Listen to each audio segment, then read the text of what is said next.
వృషభ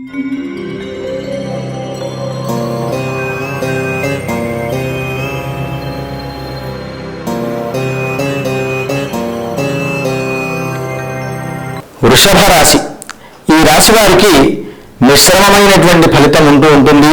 వీరు అనుకున్నటువంటి కార్యాలు అనుకున్న విధంగా నెరవేరక కొంత ఏదో లోటు ఉన్నట్టుగా భావిస్తారు. కానీ అంతగా ఇబ్బంది పడాల్సినటువంటి పరిస్థితి ఏమీ లేదు. గ్రహాలు అన్నీ కూడా ఆనుకూల్యంగానే ఉన్నాయి. వీరు ప్రధానంగా నేడు రాహుకాలంలో అంటే ఉదయం 10:30 సమయం నుండి 12 గంటల మధ్యలో చక్కగా ఆ దేవుని దగ్గర కూర్చునేసి లక్ష్మీనారాయణ కవచము చదవడం వల్ల మీకు ఆర్థికపరమైనటువంటి వృద్ధి చాలా పొందుతూ ఉంటుంటారు. వీరు మంచి శుభమైనటువంటి ఫలితాలు పొందుతారు.